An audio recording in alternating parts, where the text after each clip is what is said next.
crystal chandeliers of the Hartwell Grand Ballroom cast fractured light across hundreds of faces I no longer recognized.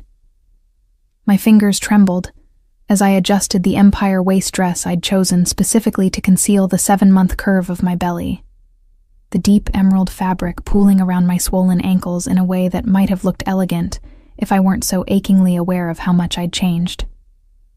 The charity gala hummed with the particular frequency of old money and older secrets, a world I'd once moved through with Julian's hand at the small of my back when I believed love meant being seen. Now I preferred invisibility. I pressed closer to the marble column near the silent auction tables. My sketchbook clutched against my chest like armor. Attending tonight had been Mira's idea. You can't hide forever, Serena. Your illustrations are featured in half these donors' homes. Show your face, make connections, leave before anyone asks questions. Sound advice from my best friend, who'd held my hair back during morning sickness and never once asked me to name the father. But Mira didn't understand that some ghosts couldn't be outrun, especially not in a room where Julian's family crest hung above the bar in hammered gold. The baby kicked, a sharp jab beneath my ribs that made me gasp softly. I placed my palm over the spot, feeling her settle. This impossible miracle I'd created with a man whose real name I'd learned only from newspaper headlines weeks after our night together. Nikolai Machado, the Shadow King of the Underworld. The article had included a grainy photo of him leaving a courthouse, his face all hard angles and controlled fury. So different from the man who'd traced my tears with calloused thumbs and whispered Russian endearments I still didn't understand. I'd run the morning after, leaving nothing but a sketch I'd drawn of his sleeping profile on hotel stationery. Cowardice, perhaps. Or survival instinct. Serena? Serena Frary? Is that really you? The voice sliced through my carefully constructed piece like a blade through silk. I turned slowly, knowing exactly who I'd find, my body already tensing with the muscle memory of old wounds. Julian stood 3 feet away, champagne flute dangling from fingers that had once promised me forever, his tailored tuxedo emphasizing the athletic build he maintained through personal trainers I'd never been able to afford.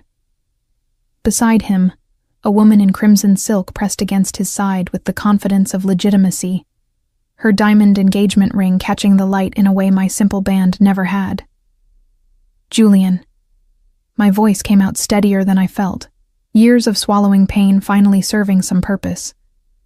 It's been a while. 8 months. His smile didn't reach his eyes. Those pale blue depths I'd once found captivating now, just cold. You've been scarce. His gaze traveled down my body with the practiced assessment of someone cataloging damage, and I saw the exact moment he registered the changes. The fuller face, the softer edges, the strategic draping of my dress. Life's been treating you differently, I see. The woman at his side tittered, a sound like breaking glass. Jules, darling, who's this? An old friend. He emphasized the word with surgical precision, erasing 2 years of shared meals and whispered futures with clinical efficiency. Serena used to be quite the society fixture before she decided to pursue her little art hobby full-time. We were close once, weren't we, Serena? I felt rather than saw the small crowd beginning to gather, drawn by the particular cruelty in Julian's tone like sharks to blood and water. My cheeks burned, but I forced myself to meet his gaze. I remember things differently. Of course you do. He laughed, and several people nearby joined in, that pack mentality of the wealthy when they sensed entertainment at someone else's expense. You always had such creative interpretations of reality. That's what makes you good at children's book illustrations, I suppose. Fantasy suits you better than truth ever did. The baby kicked again, harder this time, as if she could sense my distress. I shifted my weight, trying to ease the pressure on my lower back while maintaining some semblance of dignity. Julian's eyes tracked the movement with the focus of a predator who'd spotted weakness. Honestly, though, he continued, his voice rising just enough to ensure our expanding audience caught every word. I barely recognized you. You used to be pretty, Serena. Really striking. Remember how people used to turn their heads when we walked into a room? He gestured vaguely at my face, my body, my existence. What happened? Did you just give up? The words landed like physical blows, each one finding the soft places I'd tried to protect. Around us I heard murmurs, saw phones being subtly angled toward us, capturing my humiliation for social media posterity.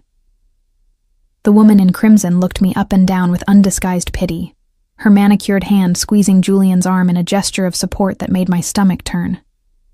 I should have left then, should have turned and walked away with whatever scraps of dignity remained. But something in me, maybe the hormones, maybe the accumulated weight of 7 months of hiding, maybe the memory of a night when someone had looked at me like I was the most beautiful thing in the world, refused to crumble. I found better things to care about than your approval, Julian. My hand moved unconsciously to my belly, a protective gesture I realized too late would reveal exactly what those better things were. Some of us grow up. Some of us just grow cruel. His eyes followed my hand, and I watched understanding dawn across his features, followed immediately by malicious glee. Oh, Serena, you're not... He laughed again, louder this time, making sure everyone heard. Is that why you've been hiding? You got yourself knocked up? Who's the father? Did he at least stick around? Or were you not worth keeping for him either? The crowd had gone silent now. Dozens of eyes fixed on us with the hungry attention reality television had trained people to crave. I felt tears burning behind my eyes, but refused to let them fall. Refused to give Julian or any of these people the satisfaction of seeing me break. My throat tightened around words I couldn't form, defenses I couldn't build fast enough. That's enough. The voice came from behind me, deep and cold and absolutely familiar. The crowd parted like water, and I didn't need to turn to know who stood there, though my body did anyway, pivoting with the inevitability of a compass finding north. Nikolai Machado materialized from the sea of designer gowns and tuxedos, as if the shadows themselves had birthed him into the light, his presence so commanding that the ballroom seemed to shrink around him. He wore black, because of course he did, the suit tailored to emphasize shoulders broad enough to carry empires or crush them. His dark hair was swept back from a face that cameras never quite captured correctly. They couldn't convey the intensity of his gaze, the way those storm-gray eyes could strip away pretense and see straight through to bone and truth.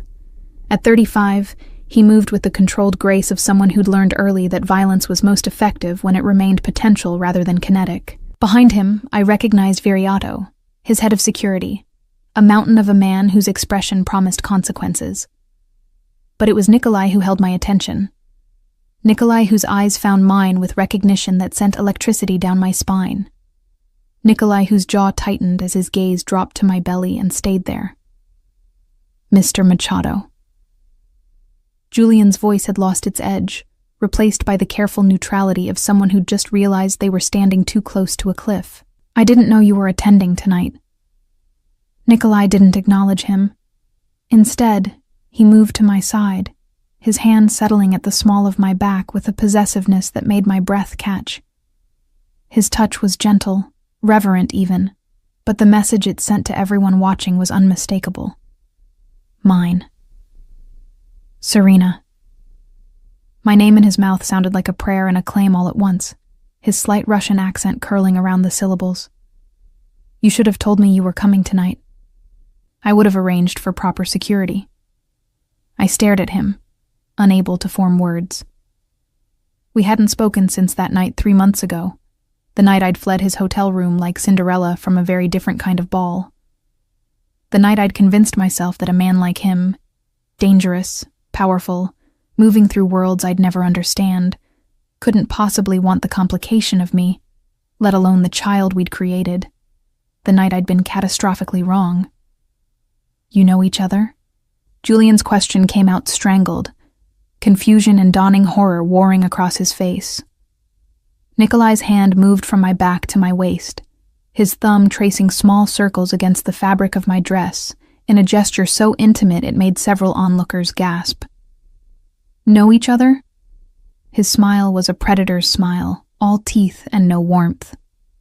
Mr. Castro, allow me to clarify the situation. This woman, the one you just publicly humiliated, carries my child, which makes your comments not just offensive, but personally insulting to me. The color drained from Julian's face. Around us, phones were definitely recording now, capturing the moment Julian Castro learned he'd made an enemy of the most dangerous man in the city.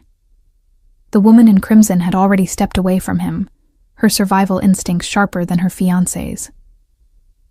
I had no idea, Julian stammered, but Nikolai cut him off with a look that could have frozen fire. You humiliated her because you thought she was alone, unprotected, fair game for your small cruelties. Nikolai's voice remained conversational, which somehow made it more terrifying.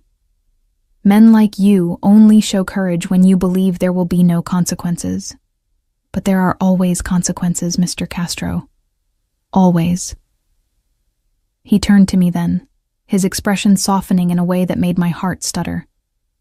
Come, Solnishko, you've wasted enough time in this place. The Russian endearment, little son, fell from his lips with such casual intimacy that fresh whispers erupted around us. I should have questioned him, demanded explanations, refused to be claimed like some prize in a territorial dispute. But the baby kicked again, and Nikolai's hand moved to cover mine where it rested on my belly. And suddenly I was so tired of being strong alone, so exhausted from carrying fear and shame and love for this child without anyone to share the weight. Okay, I whispered, and let him guide me through the crowd. As we moved toward the exit, I heard Julian call my name, heard desperation replace his earlier cruelty.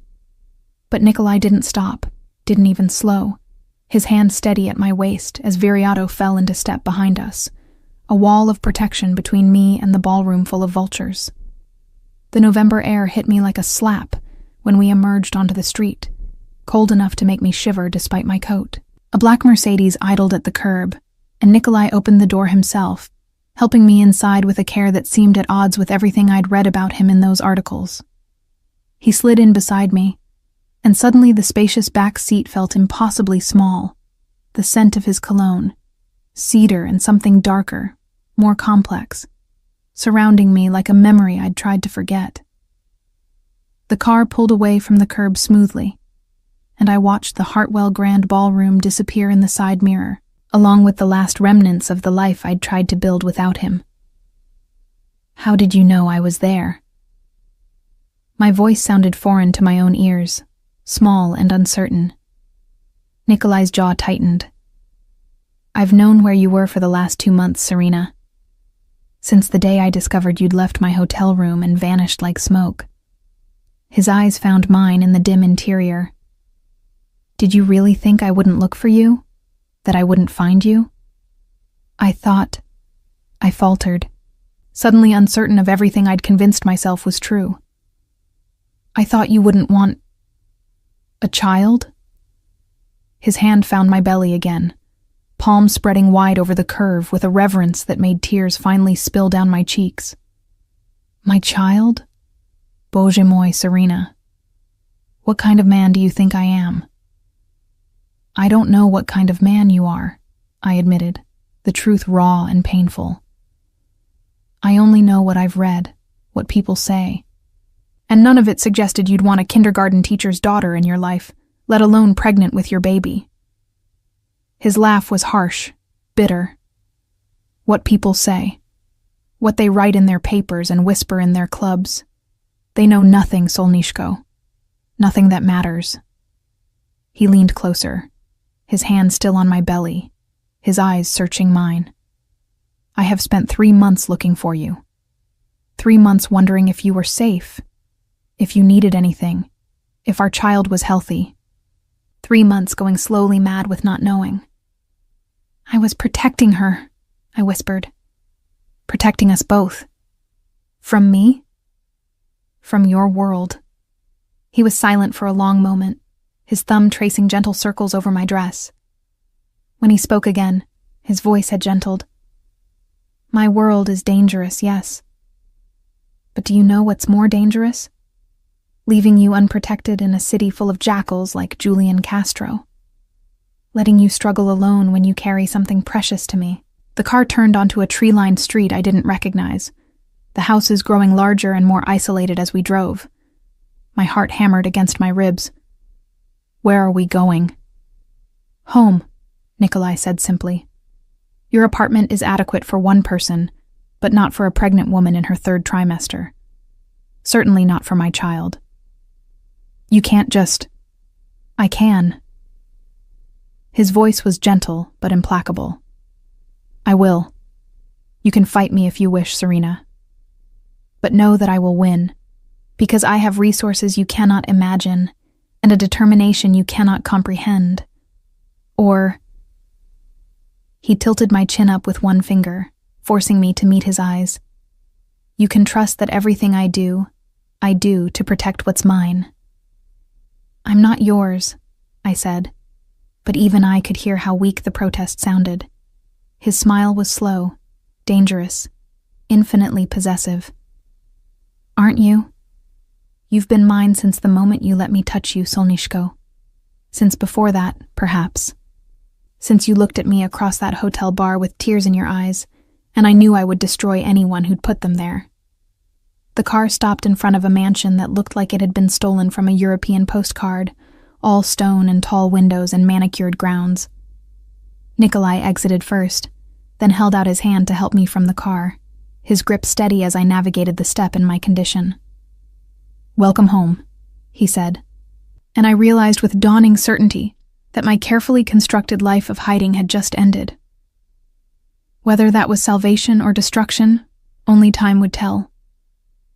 The mansion swallowed me whole.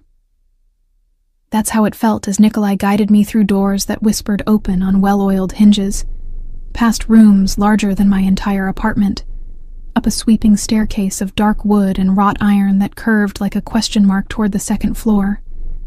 His hand never left the small of my back, that possessive touch both steadying and unnerving, a constant reminder that I'd somehow stepped from my carefully controlled world into his. A world where men like Julian Castro paled at the mention of a name, where security cameras tracked our progress through hallways lined with art I recognized from museum catalogs. This is too much, I managed as we reached the landing. My breathing labored from the climb. The baby pressed against my ribs in protest, and I paused. One hand braced against the banister.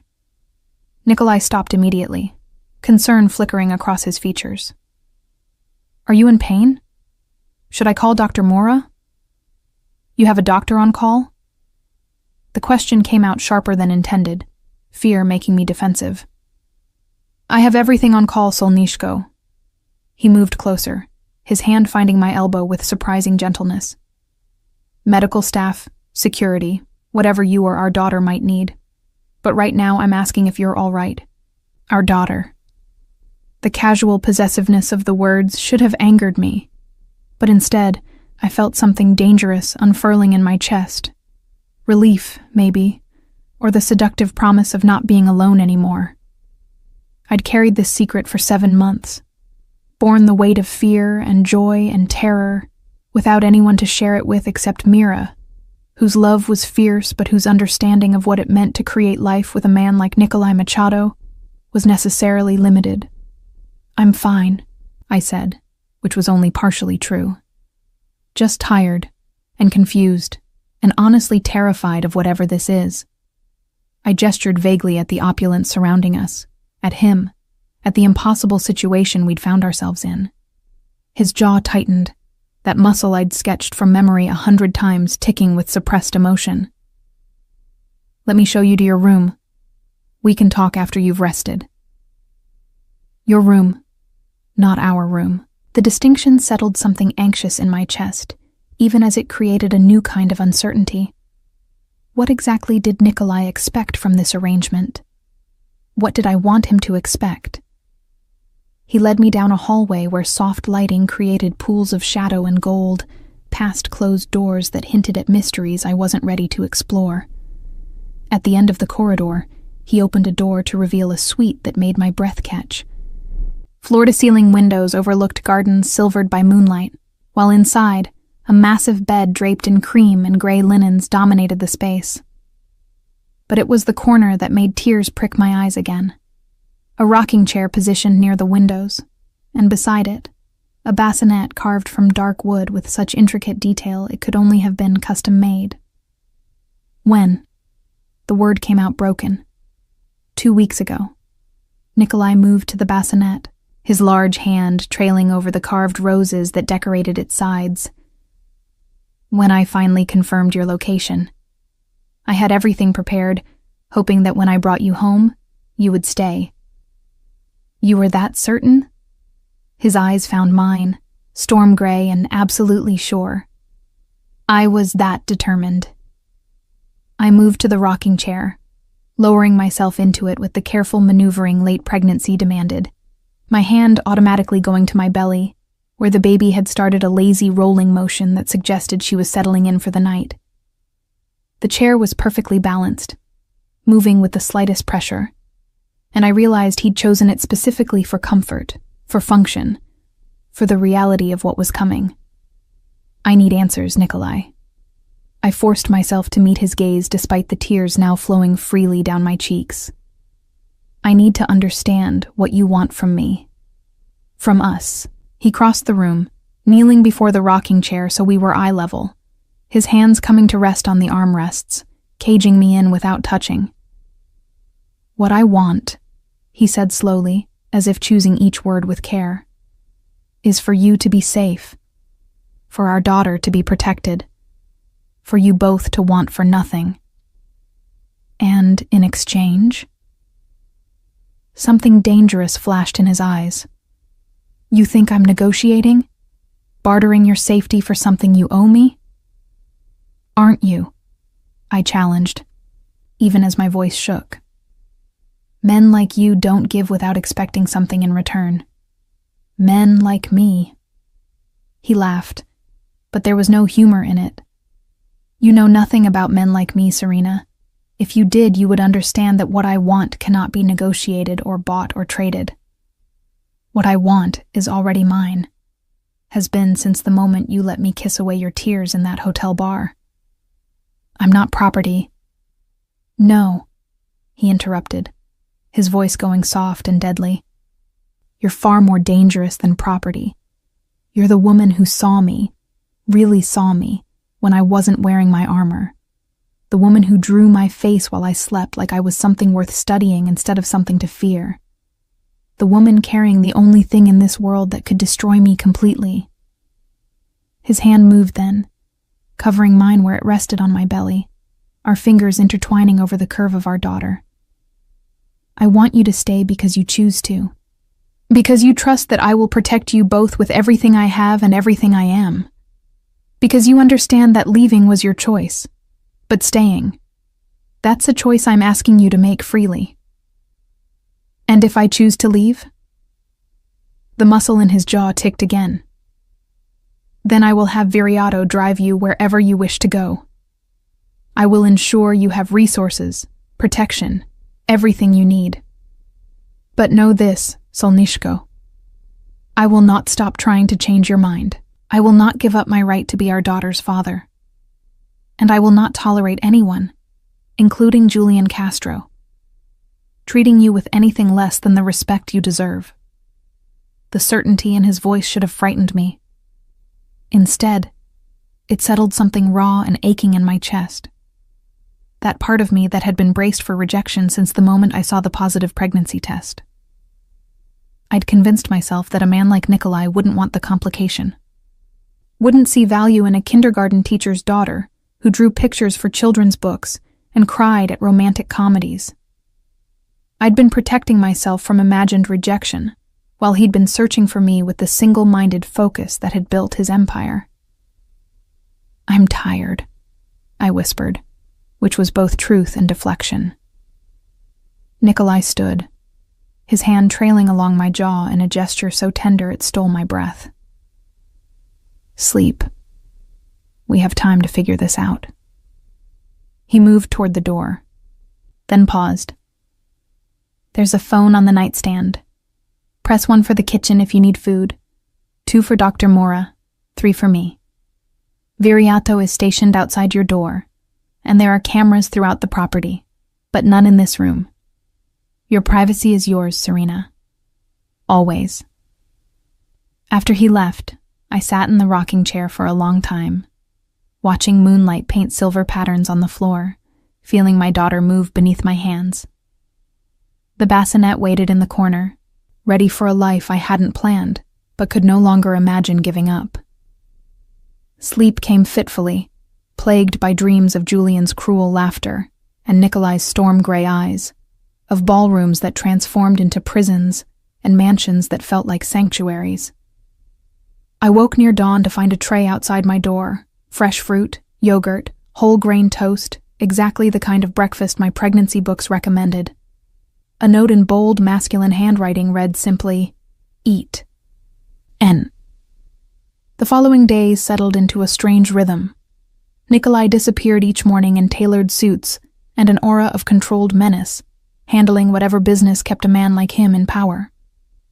But he returned every evening by 6, joining me for dinner in a formal dining room I'd convinced him to abandon in favor of a smaller breakfast nook that felt less like a museum.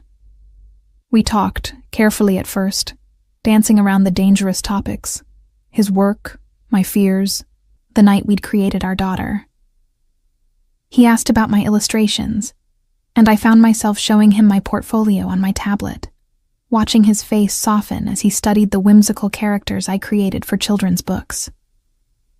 He particularly loved a series I'd done about a lonely dragon who learned to make friends, his finger tracing the dragon's expression with surprising gentleness. "You see beauty in unexpected places," he observed one evening, 4 days into my residence in his mansion. We sat in the library, a room lined floor to ceiling with books in multiple languages, while rain drummed against the windows. Even creatures others fear. "Maybe I just understand what it's like to be misunderstood," I said, then immediately regretted the honesty. But Nikolai only smiled, that rare, genuine expression that transformed his face from austere to almost beautiful. "Is that what you think? That I'm misunderstood? I think you're more complicated than the newspapers suggest." "The newspapers know nothing," he said, echoing his words from the car. "They report what I allow them to see. The mergers, the acquisitions, the occasional scandal. They don't report the truth." "Which is?" He was quiet for a long moment, his eyes fixed on the rain-streaked windows. When he spoke, his voice carried a weight I'd never heard before.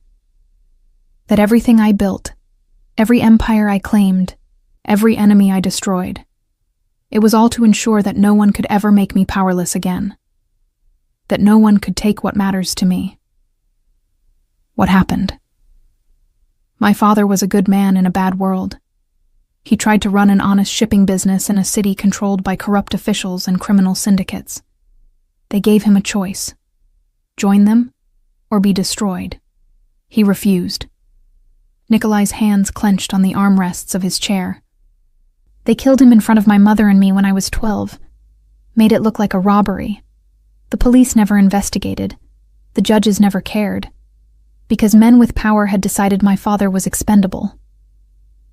Horror settled in my stomach like ice. "Nikolai, I swore that day I would never be powerless again.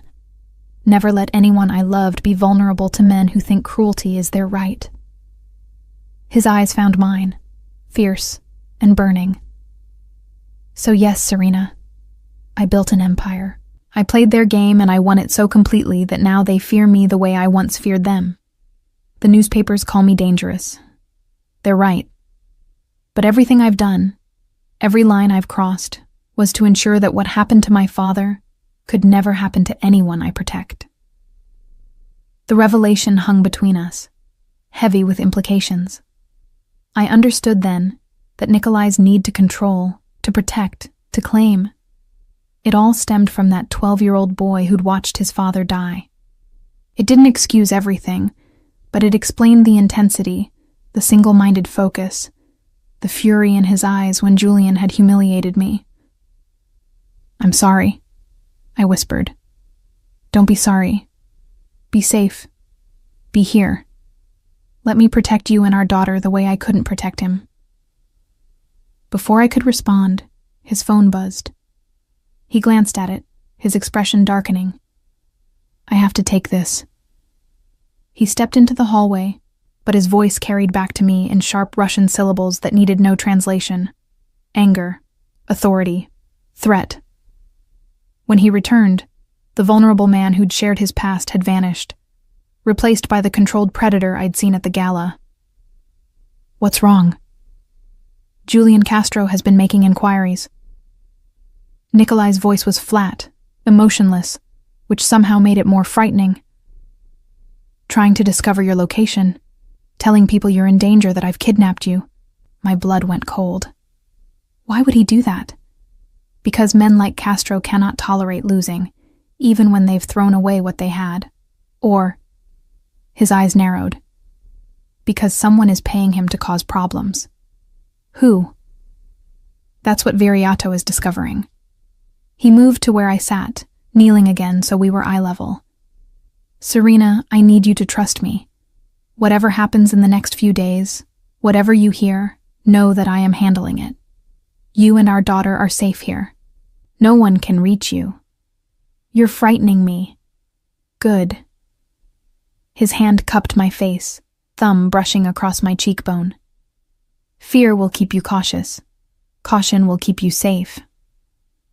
That night, I woke to voices in the hallway, Nikolai's controlled baritone and another man's urgent tones. I crept to the door, pressing my ear against the wood. "Found evidence of communication with the Kozlov organization," the unfamiliar voice said. "Castro's been feeding them information, trying to locate the girl. They're offering him money to—" "Enough." Nikolai's voice cut through the report like a blade. "Double the security here. I want eyes on every approach. If anyone gets within 100 yards of this property without authorization, I want to know immediately. And Castro? Leave him to me." The footsteps retreated, but I heard Nikolai remain in the hallway, his presence a tangible weight even through the door. After a moment he spoke, his voice carrying clearly in the silence. "I know you're awake, Solnishko. I can hear your breathing change." I opened the door to find him leaning against the opposite wall, still in the clothes he'd worn to dinner, though his tie was loosened and the top buttons of his shirt undone. In the dim hallway lighting, he looked younger, more vulnerable, the weight he carried visible in the tension of his shoulders. "The Kozlov organization," I said. "Should I know that name?" "No, and if I have my way, you never will." He pushed off the wall, moving closer. "They're rivals, dangerous people who would use you to get to me if they could. But they can't, Serena. Because you're here, and this house is a fortress, and I will burn this city to ash before I let anyone harm you." The intensity in his voice made me shiver, but not entirely from fear. There was something almost intoxicating about being claimed so completely, about being the focus of such absolute determination. It should have terrified me. Instead, I found myself taking a step closer. "Why me?" The question emerged raw, vulnerable. You could have any woman. Why fixate on someone you spent one night with? His laugh was low, almost pained. "You think I chose this? Chose to be consumed by a woman who left me with nothing but a sketch and questions I couldn't answer?" He closed the distance between us, his hands framing my face with devastating gentleness. "I fought it, Serena. For weeks after you left, I told myself you were just another night, another temporary comfort. But then I would find your drawing, or catch your scent on my pillow, or close my eyes and see the way you looked at me. Really looked at me. Like I was a man instead of a monster." His forehead touched mine, his breath warm against my lips. "And when I discovered you were pregnant, When Viriato finally tracked you down and I saw the proof that you carried my child." His voice broke slightly. "It wasn't a choice anymore, Solnishko. It was inevitability." "I'm still afraid," I whispered. "I know. But fear and trust are not mutually exclusive. You can be afraid of my world while trusting that I will keep you safe within it." Before I could respond, before I could close the last inch between us or retreat to safety, my phone buzzed from inside my room. We both froze. At nearly 2 a.m, no one should be calling except "Mira," I said, rushing to answer. My best friend's voice came through panicked and breathless. "Serena, oh God, I'm so sorry. Someone broke into my apartment. They were looking for you. They had a photo. They kept asking where you were, if you'd told me anything." "Are you hurt?" I demanded, Nikolai already moving, his phone to his ear, rapid Russian filling the room. "No. I locked myself in the bathroom and called 911. They left when they heard the sirens. But Serena, they knew about the baby. They said—" Her voice dropped to a whisper. "They said they had buyers who would pay well for the child of Nikolai Machado." The phone slipped from my numb fingers. Nikolai caught it, spoke briefly to Mira in a tone that managed to be both commanding and reassuring, then ended the call. When he looked at me, his eyes held a fury that should have terrified me. "This ends now," he said quietly. "Tomorrow, I'm dealing with Castro and the Kozlovs both. But tonight, you're moving to the master suite, my room, where I can protect you personally." "Nikolai, this is not negotiable, Serena." He pulled me against him, his hand cradling the back of my head, my swollen belly pressed between us. "They know about our daughter. They're willing to hurt people close to you to get to me. The only place you're truly safe is where I can see you, touch you, know with absolute certainty that you're protected." I should have argued, should have insisted on maintaining boundaries, on protecting what remained of my independence. But Mira's terrified voice echoed in my head, and the baby kicked hard against my ribs as if in agreement, and suddenly I was so tired of being strong alone. "Okay," I whispered against his chest, breathing in cedar and dark spices and the unique scent that was purely him. "Okay." He lifted me then, cradling me against his chest with a gentleness that belied his strength, carrying me down the hallway to a door I'd never entered. The master suite was dark and masculine, all deep colors and heavy furniture, but the bed looked impossibly soft, and when he laid me down on it, the mattress conformed to my aching back like it had been designed specifically for my comfort. "Sleep," he commanded, pulling a blanket over me. "I have calls to make, arrangements to finalize. By morning, Castro and the Kozlovs will understand the cost of threatening what's mine." He moved toward a desk in the corner, but I caught his hand. "Will you hurt Julian?" Nikolai's smile was cold, predatory, utterly without mercy. "Not physically, that would be too kind. By the time I'm finished, he'll wish I had simply killed him." The promise should have horrified me. Instead, I found myself thinking of Julian's cruel laughter, his public humiliation, his willingness to endanger me and my child for money or revenge or whatever motivated his current choices. "Good," I said, and meant it. Something flickered in Nikolai's eyes. Approval, perhaps, or recognition. He brought my hand to his lips, pressing a kiss to my knuckles. "Sleep, Solnishko. When you wake, you'll be safer than you've ever been." I drifted off to the sound of his voice on the phone, speaking in Russian that rose and fell like a dangerous symphony, making plans I didn't understand for outcomes I could only imagine. And for the first time in 7 months, I slept without dreaming of running. Morning arrived with pale winter sunlight, and the realization that I'd slept more deeply than I had in months. Nikolai's scent surrounding me from the pillows, his presence in the room, or just beyond it, a strange comfort I was still learning to accept. I woke to find him seated in an armchair near the windows, laptop balanced on his knees, already dressed in another impeccable suit, though he'd foregone the tie. His eyes found mine immediately, as if he'd been monitoring my breathing even while working. "How did you sleep?" His voice carried the rasp of someone who hadn't rested at all, and I noticed the coffee cup on the table beside him, the shadows beneath his eyes that suggested he'd been awake through the night. "Better than I have in weeks." I struggled to sit up, my belly making the maneuver awkward. "Did you sleep at all?" "I don't sleep well." He set the laptop aside, moving to help me, his hands steady on my arms as I finally achieved a semi-upright position. "I never have.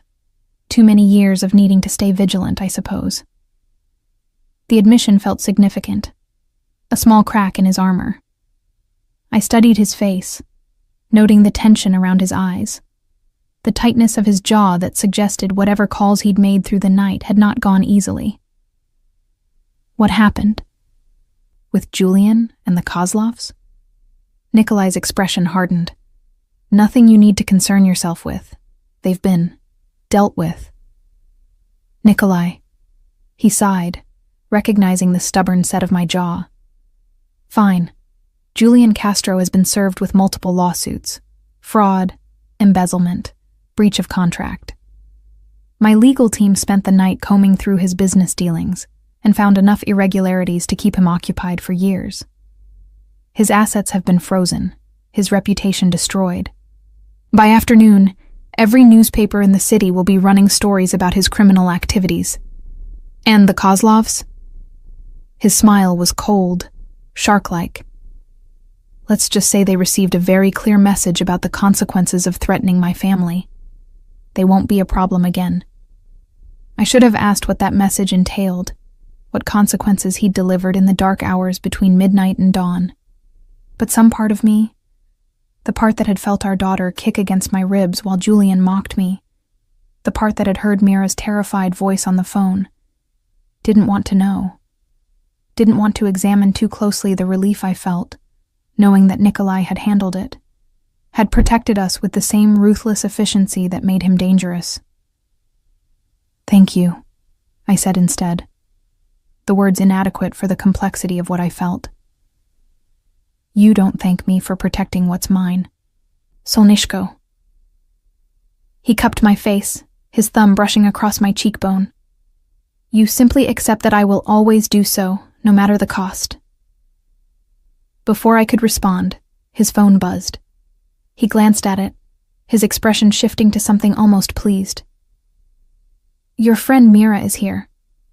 I had Viriato collect her this morning and ensure her apartment was secured. I thought you might want to see her, confirm she's safe." Emotion clogged my throat. "You brought her here? She was threatened because of her connection to you. That makes her my responsibility to protect." He stood, offering his hand. "Come. She's waiting in the breakfast room." Mira looked smaller than I remembered, curled in a chair by the windows with a cup of coffee clutched between her palms. When she saw me, she launched herself forward, wrapping me in a fierce hug that had to navigate around my belly. "Thank God," she whispered against my shoulder. "When those men broke in, when they started asking questions, Serena, I was so scared." "I know. I'm sorry. I never meant for you to be dragged into this." I pulled back, studying her face for signs of harm. "Are you okay? Did they hurt you?" "No. Scared me half to death, but physically I'm fine." Her eyes moved past me to where Nikolai stood in the doorway, and I saw her expression shift. Fear, certainly, but also a grudging respect. Nikolai sent a doctor to check me over anyway, and apparently I'm staying here until it's safe to return home. Not that I'm complaining about the accommodations. This place is insane." "Mira, it's okay." She squeezed my hand. "I mean, it's terrifying and completely surreal, but you look better than I've seen you in months. Less exhausted, less afraid. So maybe this crazy situation is what you need." We spent the morning together while Nikolai disappeared into his study, Mira filling me in on the outside world I'd been isolated from for nearly a week. Apparently, Julian's downfall was spectacular and public. News vans had camped outside his office building. His fiancée had broken off their engagement via a scathing social media post, and his business partners were scrambling to distance themselves. "It's brutal," Mira said, though her tone suggested she found it entirely deserved. "But effective. No one's asking about you anymore. They're too busy watching Julian's empire crumble." "Nikolai's work," I acknowledged, the truth settling strangely in my chest. "He protects what's his." Mira's eyes found mine, serious and searching. "Serena, I know this is fast and complicated and probably terrifying. But that man, he looks at you like you're the only thing in the world that matters. I saw it when he sent his men to get me. He was calm, controlled, but there was this intensity when he mentioned your name. Like saying it out loud caused him physical pain. We barely know each other. You're carrying his child. That seems like a significant connection." She paused. "Do you love him?" The question caught me off guard. Did I? I barely knew Nikolai beyond the night we'd shared and the week we'd spent navigating this impossible situation. But I remembered his tenderness that night at the hotel, the way he'd kissed away my tears. I remembered the vulnerability in his voice when he'd told me about his father, the absolute certainty when he'd promised to protect our daughter. "I don't know," I admitted, "but I think I could. That's what terrifies me." Before Mira could respond, Viriato appeared in the doorway. "Ms. Frere, Mr. Machado requests your presence in his study when convenient." Convenient was an interesting word choice, suggesting this was a request rather than a command. I exchanged a glance with Mira, who made shooing motions. "Go. I'll be fine here with more coffee and this view. We can talk later." Nikolai's study was all dark wood and leather, shelves lined with books in Russian and English, a massive desk positioned to face the door so he could see anyone who entered. He stood when I appeared, moving around the desk with that predatory grace I was beginning to recognize as simply how he moved through the world. "Sit, please." He gestured to a comfortable chair near the fireplace, waiting until I'd settled before taking the seat across from me. "I wanted to show you something." He handed me a tablet displaying a legal document dense with text I struggled to parse. "What is this?" "A trust fund in our daughter's name.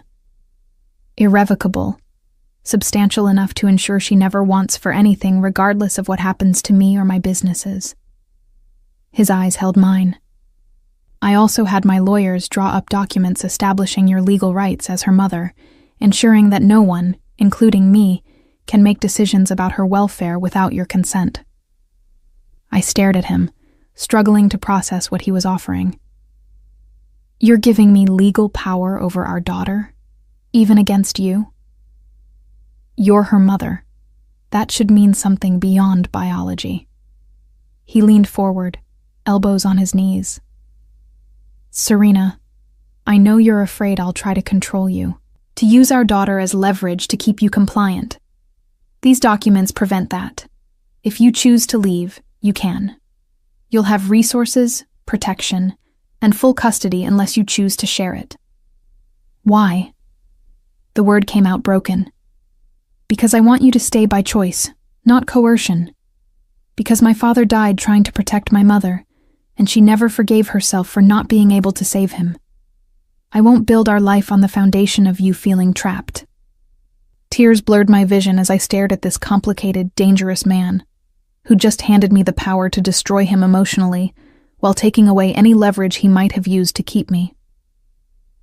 "What if I do leave? What if I take our daughter and disappear?" Pain flickered across his face, quickly masked. "Then I will spend the rest of my life ensuring you're both safe from a distance. I will hate it. I will probably make your life difficult with my need to protect you. But I won't force you to stay, Solnishko. That's not love. That's possession." The word hung between us, unspoken until now. Love. Was that what this was? This consuming need, this fierce protectiveness, this certainty that had driven him to search for me, to claim me, to destroy anyone who threatened me? Tell me about that night, I said impulsively. At the hotel.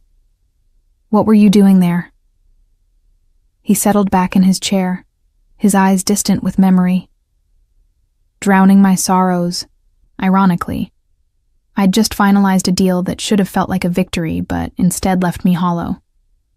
I was drinking alone at the bar, contemplating the emptiness of winning when there's no one to share it with, when I saw you. I was a mess that night. You were beautiful. And sad. And when you caught me looking, you smiled. This broken, fragile thing that made me want to destroy whoever had hurt you. His voice softened. I wasn't supposed to approach you. I should have finished my drink and left. But then you were next to me, ordering vodka with tears on your cheeks, and I couldn't walk away. I remembered it differently. Him as the gravitational force, me as the debris pulled into his orbit. But maybe we'd both been drowning that night, reaching for each other in the dark. Julian had just told me he'd been cheating for 6 months with his secretary. I confessed. Called off our engagement at a restaurant full of people. Said I was too boring, too predictable, that he needed someone with more. Fire. I laughed bitterly. Funny how fire looks when you're not the one being burned. I'm glad he left you. Nikolai's voice was fierce. Because it brought you to me. Because our daughter exists. Because I got to know what it feels like to have someone see me as a man instead of a monster. You are a man, I said, understanding dawning. A complicated, dangerous, protective man. But a man nonetheless. He stood, crossing to kneel before my chair the way he had that first night in my room, his hands covering mine where they rested on my belly.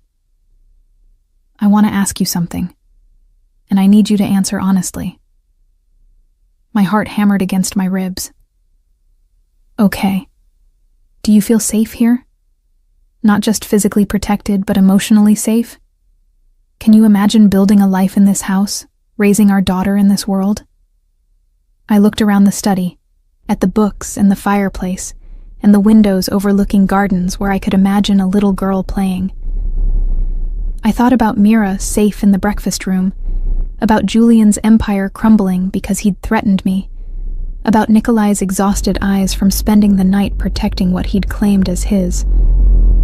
I think so, I said carefully. But I need you to understand that I'm still figuring this out, still learning to trust that this is real and not just some temporary arrangement that will fall apart when the novelty wears off. I'm not a man who does temporary, Serena. His hands tightened on mine. When I commit to something, I see it through. And I've committed to you and our daughter with everything I am. The baby chose that moment to kick, hard enough that Nikolai felt it through my belly. His eyes widened, his expression transforming into something almost childlike in its wonder. She's strong, he murmured. She's your daughter. Of course she's strong. He looked up at me then, and for the first time I saw him completely unguarded, vulnerable, hopeful, terrified in a way that had nothing to do with business rivals or criminal organizations. This was the fear of a man who'd found something precious and couldn't bear to lose it. Marry me, he said, the words emerging raw and unplanned. I froze. What? Not now. Not until after she's born. Not until you're sure. But marry me, Serena. Let me give you my name, my protection, my life. Let me wake up every morning knowing you're mine by choice, not just by circumstance. Nikolai, I know it's fast. I know we barely know each other. But I also know that I've never felt this certain about anything in my life. You make me want to be better than what my world demands. You make me imagine a future beyond just surviving. His voice dropped to a whisper. Please. At least tell me you'll think about it. I should have said no. Should have cited all the logical reasons why marrying a man I'd known for a week. A dangerous man, a complicated man, a man whose world I didn't understand, was insane. But looking into his storm-gray eyes, feeling our daughter move between us, remembering the absolute certainty with which he'd protected me, I found myself nodding. "I'll think about it," I whispered. The smile that broke across his face was radiant, transforming him from austere predator to something almost beautiful. He pressed his forehead to my belly, his hands cradling the curve with reverent gentleness. "That's all I ask, Solnishko. Just think about it." 3 weeks passed in a strange domesticity I was still learning to navigate.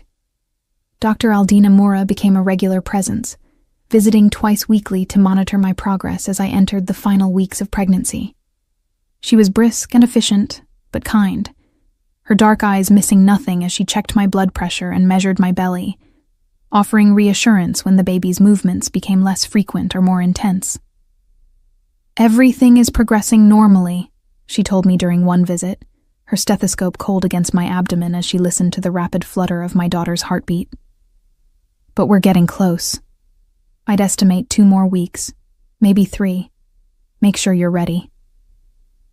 Ready. The word felt enormous. Was I ready to become a mother?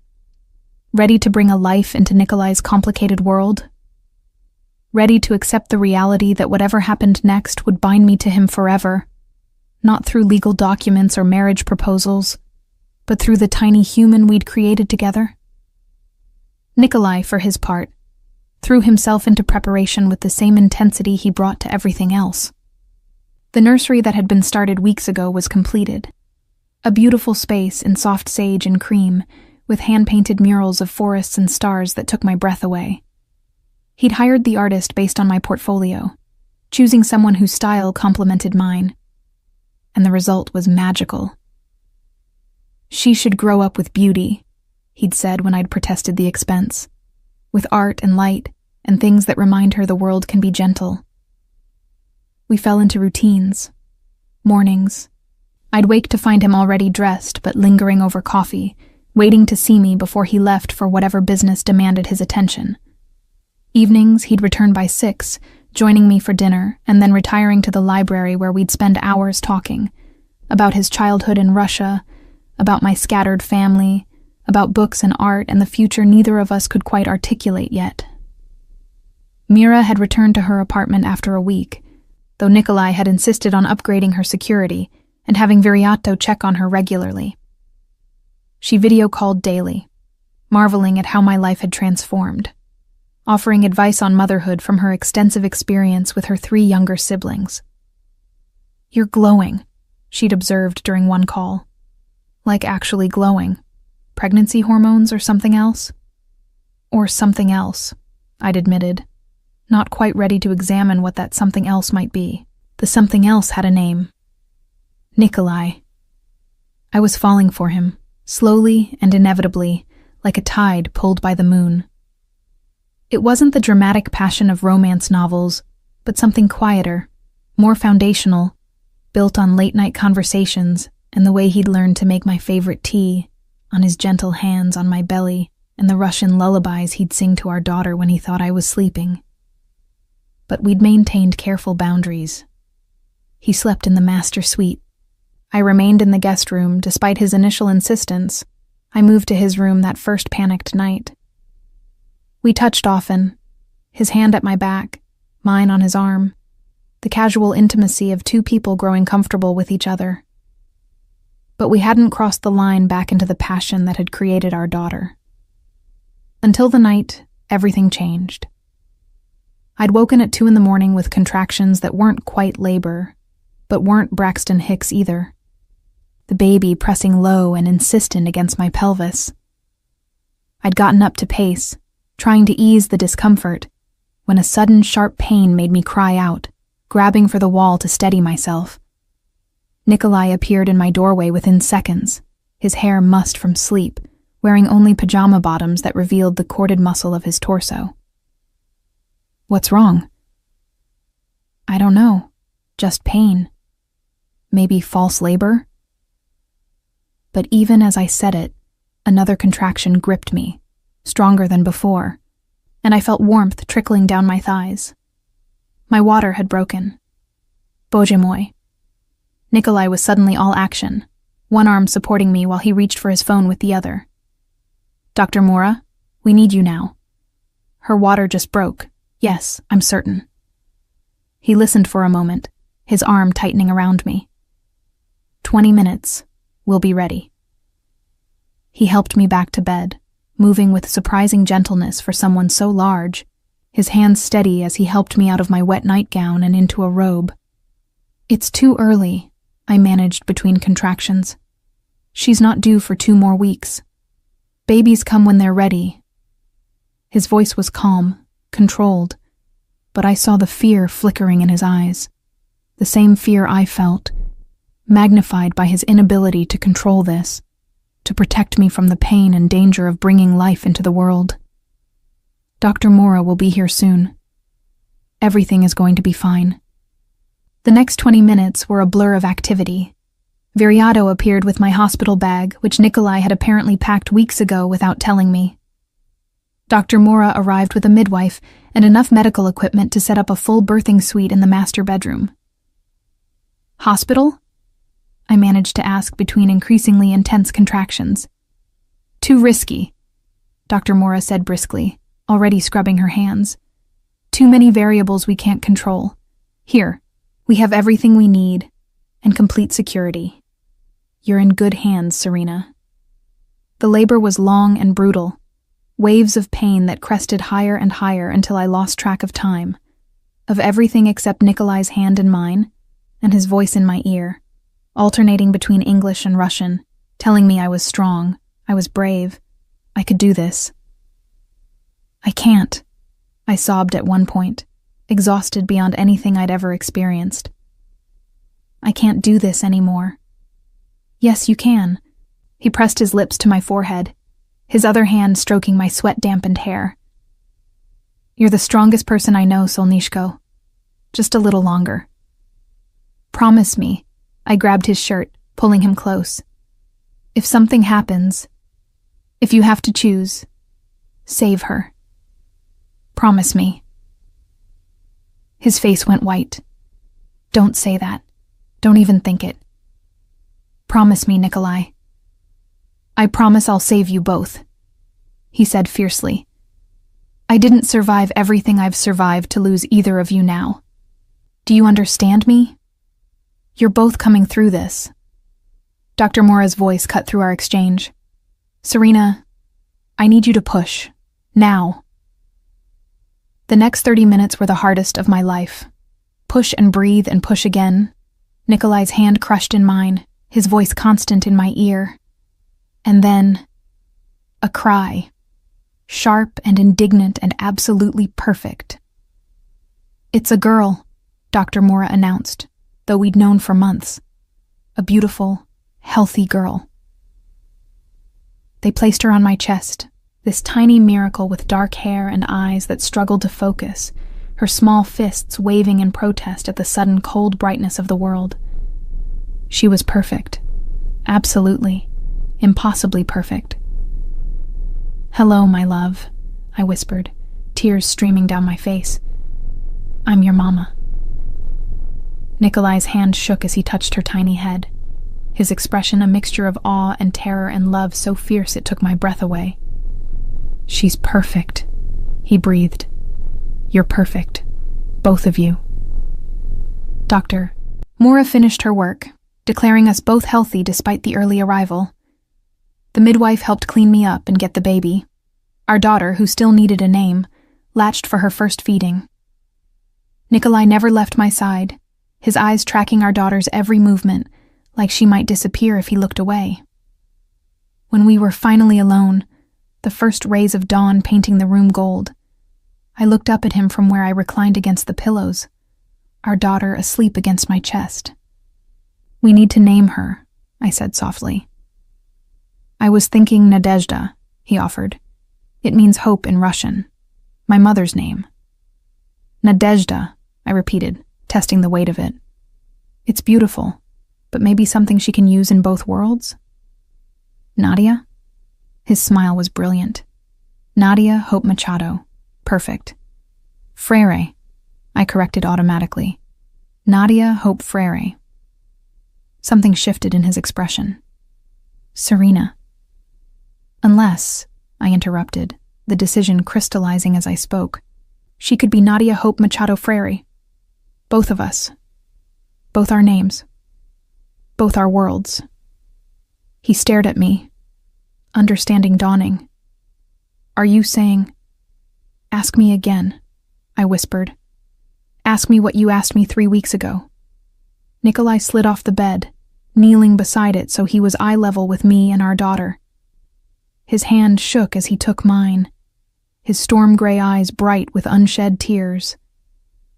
Serena Freire, will you marry me? Will you let me spend the rest of my life trying to deserve you? Will you trust me with your heart the way I'm trusting you with mine?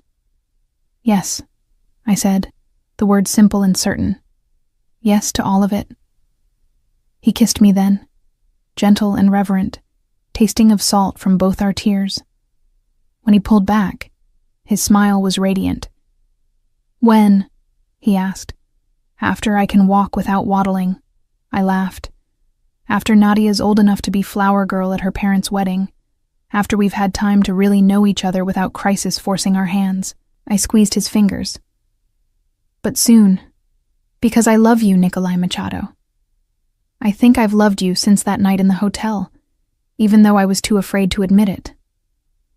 I know I've loved you since then, he confessed. Since you looked at me like I was worth drawing instead of fearing. Since you trusted me with your pain. Since you gave me this. He gestured to Nadia. The greatest gift I could ever receive. We stayed like that as dawn broke fully. The three of us in that bubble of new life and new love. The complications of his world temporarily held at bay by the simple miracle of our daughter's first breaths. Nadia was 2 months old when the wedding invitations went out. Elegant cream cardstock with our names embossed in gold, announcing our intention to marry on Valentine's Day in the mansion's gardens. Mira had laughed when I'd shown her the date. Could you be more cliched? She'd teased. But her eyes were warm as she helped me address envelopes to the small list of guests we'd agreed on. Mostly Nikolai's business associates, and the few family members I still spoke to. It's romantic, I'd defended, though secretly I agreed it was a bit much. But Nikolai had suggested it. His eyes soft when he'd said he wanted to marry me on a day dedicated to love, and I'd found myself unable to resist. The past 2 months had been a revelation. Motherhood was harder than I'd imagined. The sleepless nights, the constant worry, the way Nadia's every cry sent my heart racing with panic that something was wrong. But it was also more beautiful. Those moments when she'd smile at me, when her tiny hand would curl around my finger, when Nikolai would sing her those Russian lullabies in the middle of the night, his deep voice soothing her back to sleep. We'd fallen into new routines. Nikolai had reduced his hours, working more from home, his office converted into a space where he could conduct business while remaining close to us. I'd started illustrating again, setting up an easel in the nursery, creating new stories inspired by my daughter, by this life we were building. And we'd grown closer. The careful boundaries we'd maintained dissolving naturally as we navigated parenthood together. He'd moved a second bed into the master suite for me, claiming that nursing in the middle of the night would be easier if I didn't have to walk down the hall. I'd agreed, knowing it was an excuse, but finding I didn't mind. There was comfort in waking to find him nearby, in the whispered conversations we'd have while Nadia nursed, in the intimacy of sharing the chaos of new parenthood. We hadn't resumed the physical relationship that had created Nadia. Dr. Moura had cleared me at my 6-week checkup, but we'd both seemed content to take things slowly, to build our relationship on something more solid than just passion. But the tension was there, simmering beneath every touch, every lingering glance. Every night we fell asleep in separate beds but woke tangled together. It was Nadia who inadvertently changed things, waking at 3 a.m. with a cry that suggested hunger mixed with general displeasure at the world. I'd struggled out of bed, exhausted from a day of dealing with wedding preparations while she'd decided napping was for other babies, and lifted her from her bassinet. "I know, sweet girl. Mama's here." I settled into the rocking chair, but she fought the latch, arching her back and wailing with the particular fury only an overtired infant could muster. "Let me try." Nikolai appeared beside me, his hair disheveled, shirtless in just his pajama bottoms. He lifted Nadia gently, cradling her against his bare chest and beginning a slow walk around the room, humming one of his Russian lullabies. She quieted almost immediately, her small body relaxing against his skin, her eyes drifting closed. I watched them together, this powerful, dangerous man gentled completely by our daughter, and felt something shift inside me. Love mixed with desire, tenderness with need, the full force of what I'd been holding back crashing over me like a wave. "Nikolai," I whispered. He looked up, Nadia now fully asleep against him, and whatever he saw in my face made his eyes darken. "Serena, make love to me," I said, the words emerging certain and clear.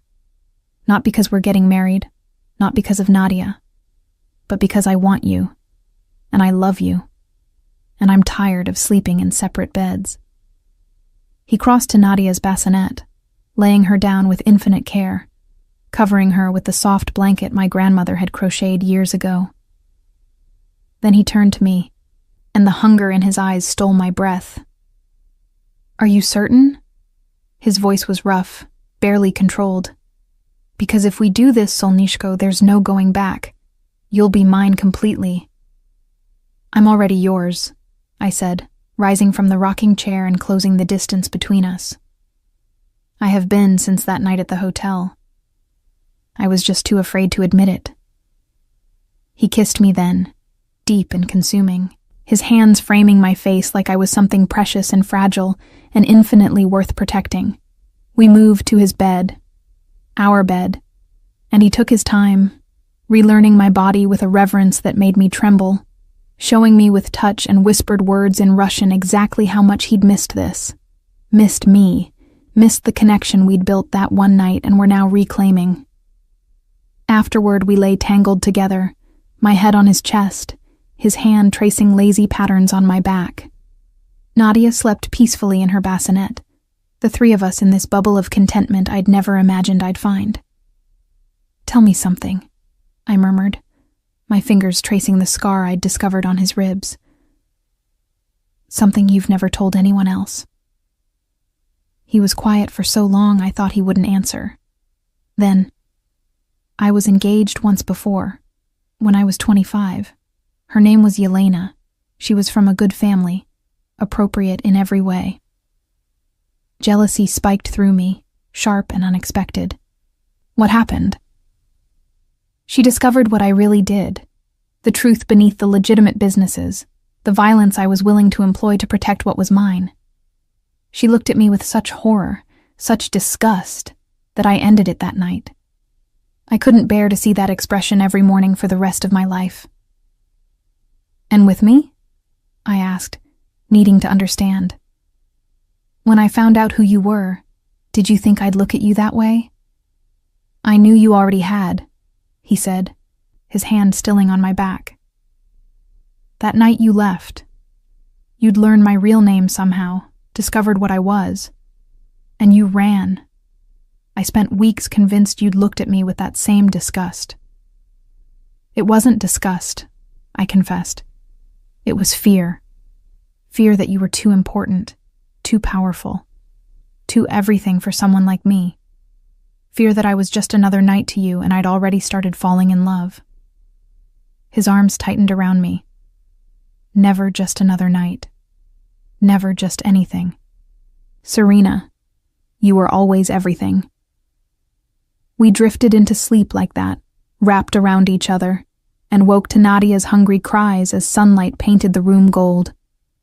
The morning felt different, easier, lighter, as if some final barrier had crumbled and left us free to simply be together, The weeks leading to the wedding passed in a blur of preparations. Mira served as maid of honor, fussing over my dress, a simple ivory gown with lace sleeves and a flowing skirt that accommodated my post-pregnancy body without trying to hide it. Nikolai's best man was Viriato, the stoic security chief who'd proven surprisingly sentimental about the whole affair. "He's been different since you," Viriato confided one afternoon when I'd brought him coffee while he supervised the garden setup.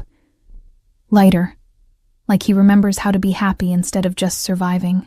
He makes me happy too," I'd said, watching Nikolai through the window as he held Nadia, showing her the roses being arranged for the ceremony. But 2 days before the wedding, the fragile peace we'd built shattered. I'd been napping with Nadia when Nikolai burst into the room, his face tight with controlled fury.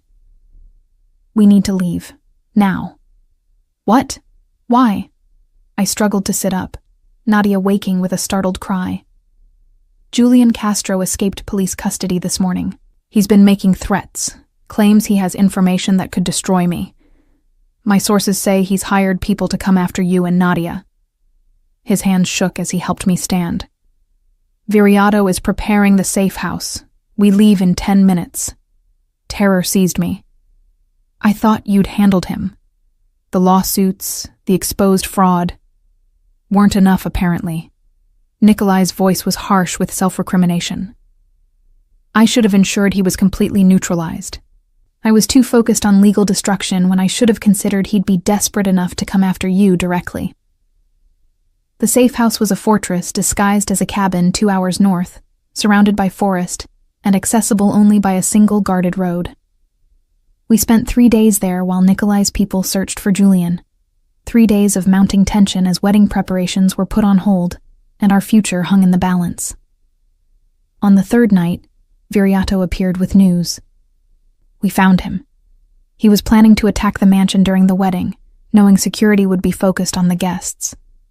His expression was grim. But he had help. The Kozlovs again. They'd been supplying him with information, resources. "Where is he now?" Nikolai's voice was deadly calm. "Contained. Waiting for your decision." Nikolai looked at me, and I saw the question in his eyes. What did I want? What level of justice was I comfortable with? "I want him to face consequences," I said slowly. "Real consequences. But I don't want you to become the monster he claims you are. I don't want Nadia to grow up knowing her father killed a man for revenge." Something eased in Nikolai's expression. "Then we do this properly. Legal consequences. I have enough evidence of his conspiracy with the Kozlovs to put him away for years. He'll face trial, imprisonment, complete ruin, but he'll live." "And the Kozlovs?" His smile was cold. "We'll understand very clearly that there are consequences for threatening my family that have nothing to do with killing, but everything to do with destroying their operations completely. By the time I'm finished, they'll wish I'd simply killed them." True to his word, Nikolai orchestrated Julian's downfall with surgical precision. By the end of the week, Julian was in federal custody facing charges of conspiracy, attempted kidnapping, and working with a criminal organization. The evidence was overwhelming. Recordings, financial transfers, detailed plans to abduct me and Nadia during the wedding chaos. The news coverage was brutal. Every channel ran stories about Julian Castro's fall from respected businessman to desperate criminal. His family disowned him. His former fiancée gave tearful interviews about the man she'd never truly known. And I felt nothing. Not satisfaction or pity, or even relief. Just a quiet certainty that this chapter was finally, irrevocably closed. On Valentine's Day, with the gardens transformed into a winter wonderland of white roses and fairy lights, I married Nikolai Machado in front of 40 guests, with Mira crying happy tears, and Viriato looking suspiciously emotional, and Nadia sleeping peacefully in her grandmother's arms, Nikolai's mother, who'd flown in from Russia and taken one look at me before pulling me into a fierce hug and declaring in broken English that I'd made her son happier than she'd ever seen him. As I walked down the aisle on my own, no one to give me away, because I was choosing this myself, claiming this life and this man, and this future. I caught Nikolai's eyes and saw everything he felt reflected back at me. Love, yes, but also relief. Gratitude, wonder that we'd both survived everything that had tried to destroy us and found each other anyway. "You're beautiful," he whispered when I reached him, his hands taking mine, his eyes bright with unshed tears. "You're mine," I whispered back, and watched joy transform his face. The ceremony was simple, our vows traditional. But when the officiant pronounced us married and Nikolai kissed me, there was nothing simple about it. Only the promise of everything we'd build together. Everything we'd already survived. Everything we'd protect with the fierce love that had brought us through darkness into light. 5 years later, I stood in the same gardens where we'd married, watching Nadia chase butterflies through the rose bushes, her dark hair streaming behind her, her laughter the most beautiful sound in the world.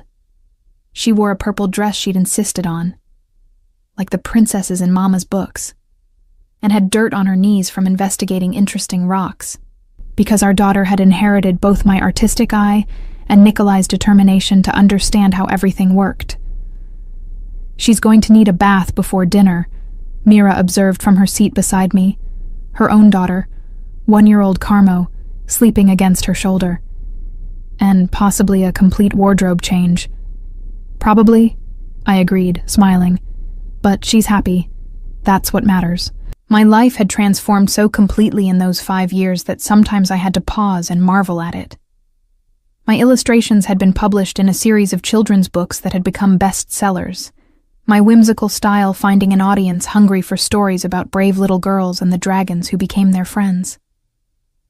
Nikolai had encouraged every step, converting one of the mansion's rooms into a proper studio, hiring a publicist to manage my growing fame while maintaining our privacy.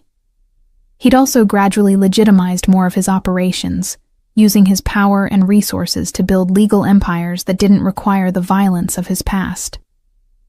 He still had enemies. Men like him always did. But he'd learned to navigate his world with strategy rather than force, becoming someone the city's elite courted rather than feared. Though they still feared him, just enough to respect boundaries. Nadia knew her father was important, that he had responsibilities beyond our family, but she also knew him as the man who read her stories at bedtime, who taught her Russian nursery rhymes, who let her paint his nails when she wanted to practice being a beauty expert. She was loved, protected, cherished, everything Nikolai and I had promised each other that first terrifying night. And Julian? He'd been sentenced to 15 years in federal prison for his conspiracy charges, his appeals exhausted, his name a cautionary tale about what happened when desperation drove people to ally with dangerous forces. I'd seen one article about him recently, noting how different he looked. Older, diminished, the arrogance that had defined him eroded by years of consequences. I'd felt nothing. He was a closed chapter, relevant only as the man whose cruelty had pushed me toward the hotel bar where I'd met Nikolai. "Mrs. Machado Freire?" Viriato appeared at my elbow, still serving as head of security, but now with a wife and twin boys of his own. "There's someone at the gate asking for you. Says she's a journalist from Metropolitan Life magazine." I exchanged a glance with Mira. I'd been avoiding most press, keeping my public persona focused on my work rather than my personal life. But Metropolitan Life was prestigious, known for substantive profiles rather than gossip.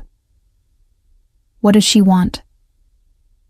"An interview about your newest book series and your philanthropic work." The philanthropic work was Nikolai's idea, a foundation we'd started together supporting arts education in underserved communities, combining my passion for creativity with his resources. It had grown beyond anything we'd imagined, now operating programs in 12 states. Let her in, I decided. But the interview happens in my studio. Nikolai and Nadia stay private. The journalist was younger than I expected, maybe 30. With sharp eyes and a recorder she asked permission to use. We settled in my studio, surrounded by my artwork, and she began with standard questions. My process, my inspiration, what I hoped readers took from my stories. Then she shifted. Your husband is Nikolai Machado. The Nikolai Machado. How do you reconcile his reputation with your work creating content for children? I'd expected this, had practiced the answer. My husband is a complicated man who has built legitimate businesses that employ thousands of people. He's also the man who holds our daughter when she has nightmares, who teaches her to be kind and brave and thoughtful. I reconcile it by understanding that people are more than their reputations, more than the worst things they've ever done. And his past, the allegations of criminal activity. Allegations that were never proven in any court of law, I said calmly. My husband has enemies who would like to damage his reputation. But I know the man I married. I know the father raising our daughter, and I trust him completely. She made notes, then looked up. I have to ask, do you know what people say about you? That you used to be engaged to Julian Castro? That he publicly humiliated you at a charity gala? My spine straightened. I do know what people say. I was there, after all, when Julian decided to mock me in front of a ballroom full of people. How did it feel, having your ex-fiancé tell you that you used to be pretty? The memory should have stung. Instead, I smiled, sharp and certain. It felt like watching a small, cruel man reveal exactly who he was to everyone watching. And then watching my future husband, the man Julian thought was just another guest, claim me as his own and destroy Julian's entire world within days. So it felt like the beginning of my real life, I suppose. The life where I'm loved, valued, protected by someone who sees me as I actually am, instead of some lesser version of what he wanted. The journalist's eyes widened. That's quite a statement. It's the truth. Julian tried to make me feel small because he'd lost his power over me. He didn't know I was carrying Nikolai's child. Didn't know I'd already found something infinitely better than what he'd offered. And now? I gestured to the framed photo on my desk. Nikolai and Nadia and me at last year's Christmas, all of us laughing at something Nadia had said. Now Julian is in prison, and I'm building a life with a man who would burn the world to keep me safe. So who really won that exchange? Do you ever regret how public that humiliation was? Not even slightly, I said. Because it led me here, to my daughter, my husband, my work. Every terrible moment, every fear, every doubt. It was all necessary to get me to this life. I wouldn't change any of it. After the interview ended and the journalist left, I found Nikolai in the library, Nadia curled against his side as he read her one of my books in Russian, translating as he went. They looked up when I entered. Identical gray eyes. Nadia had inherited his eyes, my stubborn chin, tracking my movement across the room. How did it go? Nikolai asked, even as Nadia squirmed free and ran to hug my legs. Mama, Papa was reading the dragon story. Can we have a dragon, Mama? A small one? I lifted her into my arms, breathing in the scent of her shampoo and the dirt she'd acquired exploring. Absolutely not. Dragons are expensive and they hog the bathroom. She giggled, that pure sound of childhood joy, before wiggling to be put down so she could return to her spot beside Nikolai. The interview was fine, I told him, settling on his other side. She asked about us, about Julian, about everything. I told her the truth, which is that I married the right man. That Julian's cruelty was the best thing that ever happened to me, because it pushed me toward you. That I'm grateful for everything, even the hard parts, because they gave me this life. Nikolai's arm came around me, pulling me close. Nadia wedged happily between us as he resumed reading. And in that moment, I understood what contentment truly meant. Not the absence of struggle, but the presence of love so certain, so foundational, that it could weather anything. 6 weeks later, Metropolitan Life published the article, The cover showed me in my studio, surrounded by my artwork, with the headline, Serena Machado Freire, From Humiliation to Triumph, the artist who chose love over fear.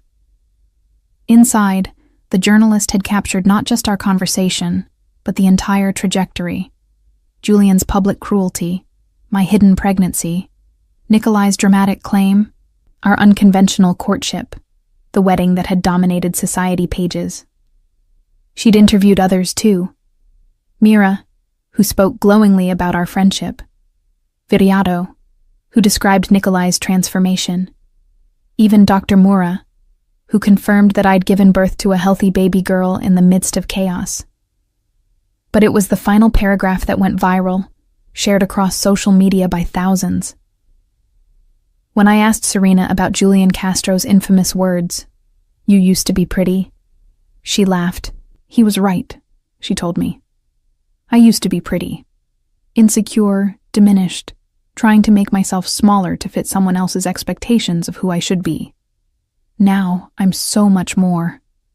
I'm a mother, a wife, an artist, a woman who knows her worth. Pretty feels like such a small, inadequate word for what I've become. And Julian? He'll spend the next decade in prison, thinking about the woman he mocked who became untouchable, while I'm here living the life he'll never understand. One built on real love instead of manipulation and fear. So yes, I used to be pretty. Now I'm magnificent." The article included photos, carefully selected ones that showed my artwork, my studio, a distant shot of me with Nadia in the gardens. But the one that everyone shared was the candid the photographer had caught without my realizing. Nikolai arriving home from work, sweeping me into his arms while Nadia laughed between us. All three of us captured in a moment of such obvious love and joy that it became iconic. Within days, my book sales tripled. Interview requests poured in. But more importantly, messages arrived from women who'd experienced similar humiliations, who'd been made to feel less than, who'd been told they used to be something and needed to hear that they could become so much more. Julian would have seen the article, I realized. Would have read my words from his prison cell. Would have understood too late that the woman he'd mocked had become legendary, while he'd become cautionary. And I hoped it hurt. I hoped he stayed up at night, replaying that moment in the ballroom when he'd thought he was powerful, and I was powerless. I hoped he understood, finally, that true power had nothing to do with public humiliation, and everything to do with building a life so magnificent that your critics became irrelevant. 5 years after Julian told me I used to be pretty, I stood in my gardens with my husband and daughter, surrounded by the life we'd built from ashes and determination, and I was beautiful. Not in the way Julian had meant, not in some shallow aesthetic sense, but in the way that mattered. Beautiful in my choices, beautiful in my courage, beautiful in the love I'd claimed despite every reason to run, beautiful in the family I'd created with a man the world called dangerous, but I knew as simply mine. And that, I thought as Nikolai kissed me while Nadia made disgusted 5-year-old sounds and the cameras captured it all for posterity, was the best revenge of all, not destroying my enemy, but becoming so genuinely happy that his opinion ceased to matter entirely. I used to be pretty. Now I was unstoppable. And that was infinitely better. The magazine interview had been published for 3 weeks when the first letter arrived. I found it on my desk in the studio, nestled between sketches for my newest book series, a collection about a girl who discovered she was braver than anyone believed.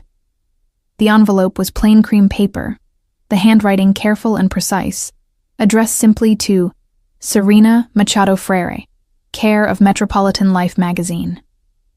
Inside, a single page filled with neat cursive. Dear Mrs. Machado Freire, I read your interview last week and cried for an hour. Not sad tears, relief tears. 5 years ago, my husband told me I'd let myself go after our twins were born. He left me for a younger woman, took most of our savings, and made sure everyone in our small town knew he thought I was no longer worth loving. I believed him. I let his words define me for so long that I forgot I was more than his opinion. Your words, "I used to be pretty, now I'm magnificent," gave me permission to see myself differently. I went back to school. I'm finishing my nursing degree next month. My twins are proud of their mom. And last week, I saw my ex-husband at the grocery store. He tried to talk to me, to explain, to apologize. And I realized I didn't care anymore. His opinion had become irrelevant because I'd built a life so full that there was no room for his diminishment. Thank you for sharing your story. Thank you for being brave enough to claim your worth publicly. You gave a voice to so many of us who needed to hear that we could become more than what we used to be. With gratitude, Rebecca M. I sat at my desk for a long time, tears streaming down my face. Rebecca's letter clutched in my hands. This was why I'd agreed to the interview despite my discomfort with publicity. This was why I'd shared the painful parts alongside the triumphant ones. By the end of the week, I'd received 43 more letters. By the end of the month, hundreds. Women who'd been told they weren't enough, who'd been diminished and dismissed and made to feel small. Women who'd found the courage to rebuild. Women who wanted to share their own transformations. "You've started something," Mira observed one afternoon, watching me sort through the latest batch of mail while Nadia practiced her letters at the art table, her tongue poking out in concentration as she carefully drew the letter N. "A movement, maybe." "It's just letters," I protested, though my heart swelled with each story I read. "It's validation. It's community. It's women realizing they're not alone." Mira picked up one of the letters, scanning it quickly. "This one's from a woman in Oregon who left an abusive marriage after reading your interview. This one's from a teenager whose boyfriend told her she was getting fat. They're all looking for permission to value themselves." I looked down at the letter in my hands. From a woman in her 60s who'd been told by her own children that she was embarrassing for wanting to date again after her husband's death. She'd met someone wonderful, someone who made her feel beautiful and cherished, and my words had given her the courage to stop apologizing for her happiness. "Maybe we could do something with these," I said slowly, an idea forming. "Not publish them without permission, but create a space for these stories. A project that shows women they're not alone in being told they're not enough, and that there's power in redefining yourself on your own terms." Mira's eyes lit up. "Like a book? A collection of stories? Or a foundation? Something that provides resources, support, scholarships for women rebuilding their lives after being diminished by people who should have loved them better." I thought of Nikolai's existing charitable foundation, the work we'd already started together. We could expand what we're already doing, make it specifically about empowering women who've been told they're not enough. That evening, I brought the idea to Nikolai over dinner, a casual affair in the breakfast nook we'd claimed as our family space, with Nadia's artwork covering the walls, and her latest creation, a painting of what she insisted was a dragon but looked more like a purple blob, drying on the counter. "A foundation for women who've been diminished," he repeated, his fingers steepled beneath his chin in the gesture I'd learned meant he was thinking strategically. "Focused on what specifically? Education? Job training? Legal support?" "All of it," I said, warming to the idea as I articulated it. "Scholarships for women returning to school, job training and placement services, legal assistance for those escaping difficult situations, counseling and support groups, childcare assistance. Whatever barriers exist that keep women trapped in situations where they're told they're not enough, we help remove those barriers." Nikolai was quiet for a moment, his storm gray eyes studying me with an intensity that still made my breath catch after 5 years of marriage. Then he smiled, that rare, genuine expression that transformed his entire face. "I'll have Mauro draw up the paperwork. We'll seed it with initial funding from our existing foundation. Establish a board of directors, create a proper infrastructure. He reached across the table, taking my hand. And we'll name it after you, the Serena Initiative. Absolutely not, I protested immediately. This isn't about me. It's about all the women who saw themselves in your story, he interrupted gently, who needed permission to value themselves that you provided. Your name carries weight now, Solnishko. Use it for good. I wanted to argue, but Nadia chose that moment to announce that her dragon was finished, and could we please hang it on the refrigerator immediately, because it was her best work ever. The conversation shifted to 5-year-old artistic ambitions, and whether purple dragons were scarier than green ones, and by the time we'd settled Nadia in bed with her favorite story about the lonely dragon who made friends, I'd almost forgotten about the foundation discussion. But Nikolai hadn't. Over the next 3 months, he worked with his usual relentless efficiency to transform my vague idea into concrete reality. The Serena Initiative was established with an initial endowment that made my head spin, enough to fund operations for years, to help hundreds of women, to create real, lasting change. We assembled a board of directors that included Dr. Aldina Mura, who'd delivered Nadia and understood the vulnerability of women in crisis. Mira, whose fierce advocacy and organizational skills made her invaluable. And 3 other women, whose own stories of rebuilding after devastation gave them unique insight into what was needed. The initiative launched quietly at first.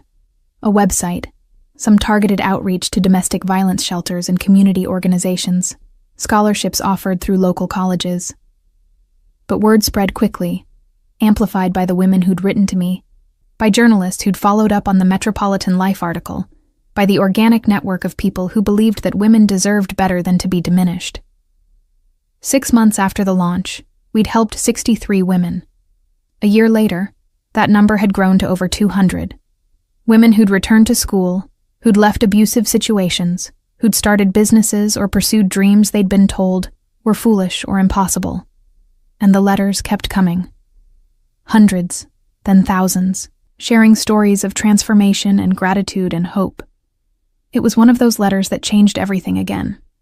I was in my studio on a Tuesday afternoon, Nadia at a playdate with a friend from kindergarten, when I opened an envelope postmarked from a federal prison in Pennsylvania. My first instinct was to throw it away. We got occasional hate mail, people who thought the foundation was feminist nonsense or who had their own axes to grind. But something made me read it. Dear Serena, you don't know me, but I know you. Or I thought I did. My name is Claire Reynolds, and 5 years ago I was engaged to Julian Castro.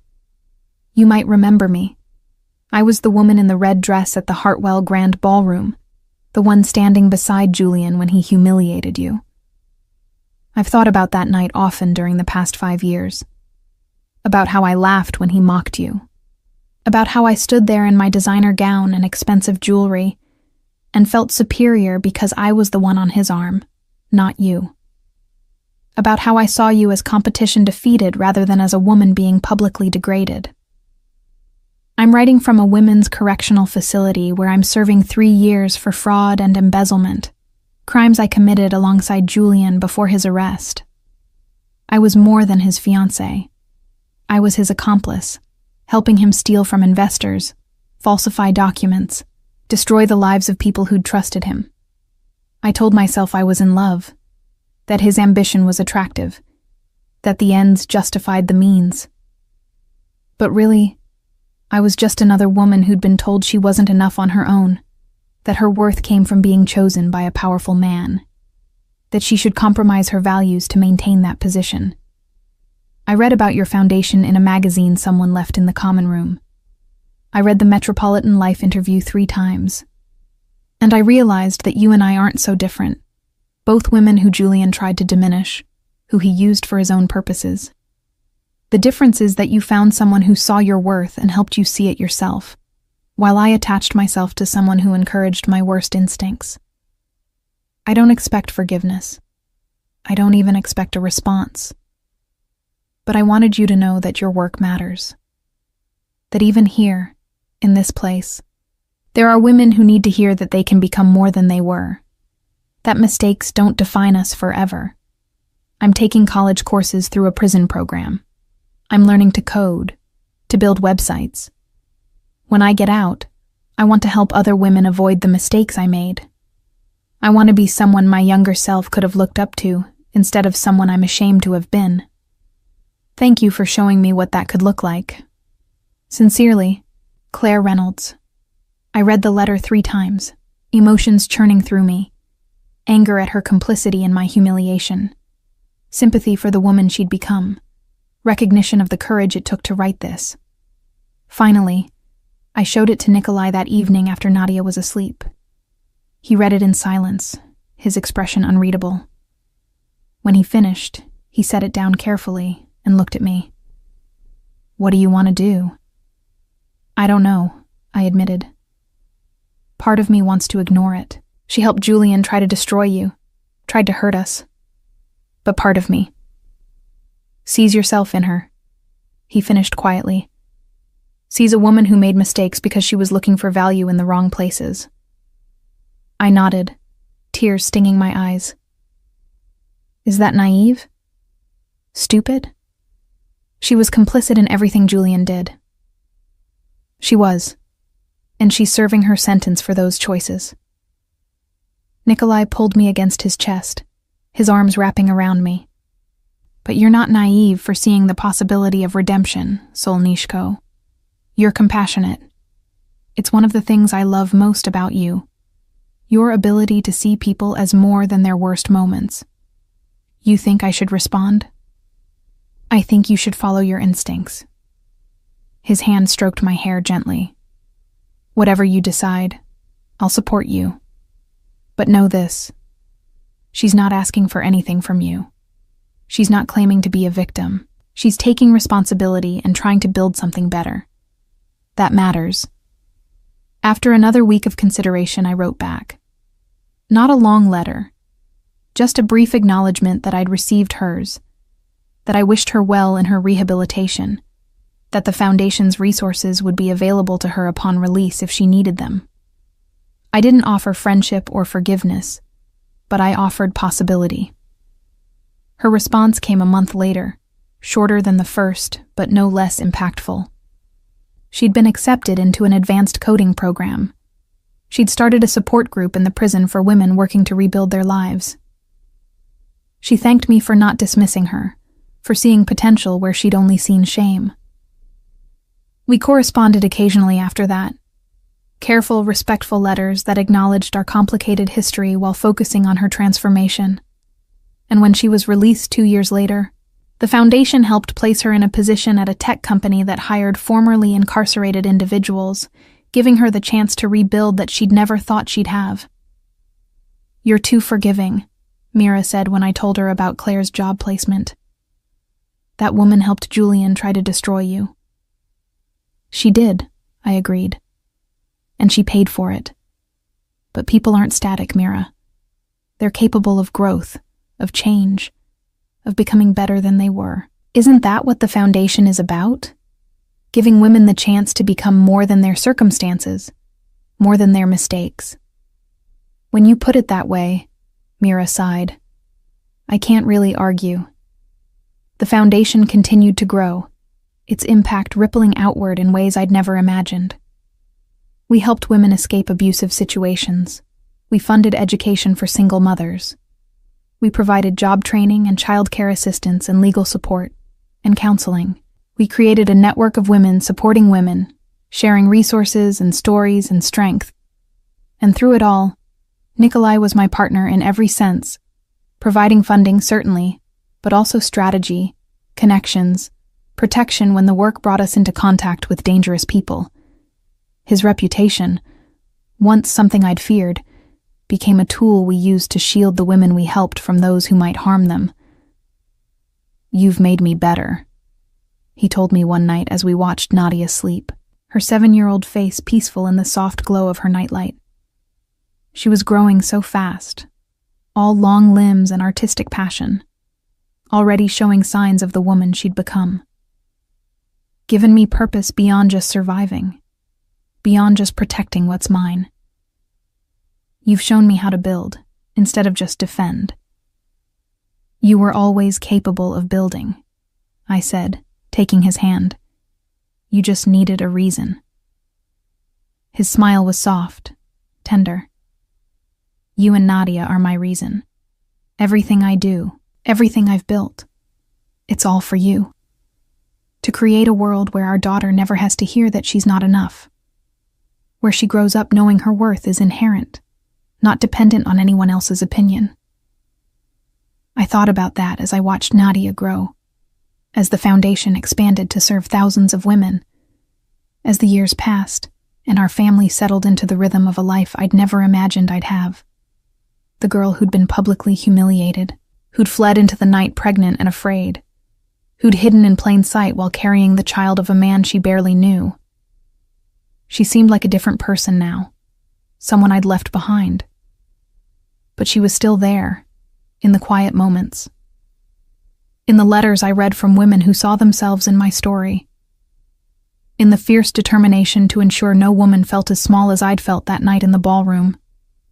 On the 10th anniversary of that night, 10 years since Julian had told me I used to be pretty, 10 years since Nikolai had claimed me in front of everyone, 10 years since my life had irrevocably changed, we held a gala for the foundation.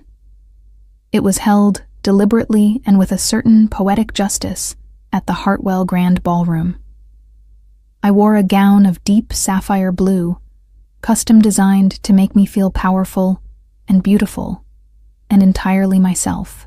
Nikolai stood beside me in a tuxedo that emphasized his still impressive build, his hair now liberally streaked with silver that only made him more distinguished. And between us, in a dress she'd designed herself with my help, because at 10 years old, Nadia had inherited my artistic eye and her father's determination, stood our daughter, proud and confident and absolutely radiant.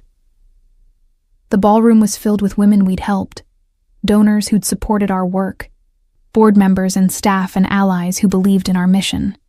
And somewhere in federal prison, Julian Castro was spending his 10th year of incarceration, watching from a distance as the woman he'd tried to diminish built an empire of empowerment from the ashes of his cruelty. When I took the stage to speak, I looked out at the faces gathered, women who'd rebuilt their lives, who'd reclaimed their worth, who'd become magnificent, and I felt the weight of that night 10 years ago finally lift. 10 years ago? I began, my voice steady despite the emotion threatening to overwhelm me. A man told me I used to be pretty. He meant it as an insult, a way to diminish me, to make himself feel powerful by making me feel small. And it worked, for a moment. I believed him. I felt the shame he intended me to feel. I paused, finding Nikolai's eyes in the crowd, drawing strength from the love I saw there. But that moment of shame became the catalyst for everything that followed. For finding real love instead of settling for someone who needed to diminish me to feel superior. For bringing my daughter into the world. For building this foundation that has helped thousands of women reclaim their worth. I looked at the women gathered, seeing Rebecca, who'd finished her nursing degree and now ran a clinic for underserved communities. Claire, who was 3 years into a successful tech career and mentored other formerly incarcerated women. Dozens of others whose stories had become interwoven with mine. So to Julian Castro, wherever he is, I want to say thank you. Thank you for being cruel enough to push me away from a life that would have made me small. Thank you for showing me exactly who you were before I wasted more years believing in who I hoped you'd be. Thank you for being so publicly terrible that the man who would become my husband felt compelled to claim me, to protect me, to love me in ways you never could.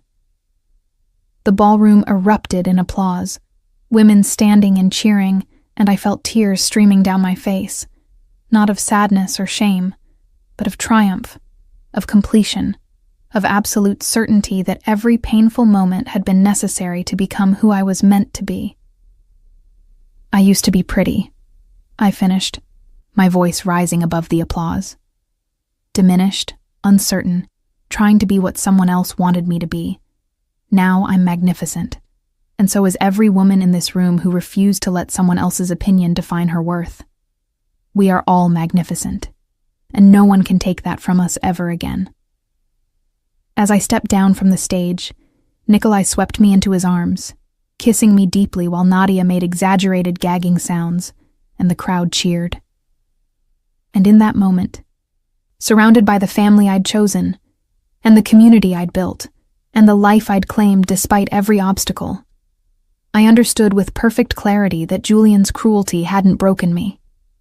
It had freed me to become more than I'd ever dreamed possible. And that was the greatest revenge of all. Not destroying my enemy, but building a life so magnificent that his opinion became meaningless, his memory irrelevant, his cruelty transformed into the catalyst for more good than he'd ever done in his entire life. 10 years ago, he'd told me I used to be pretty. He was right. I had been. Now I was so much more.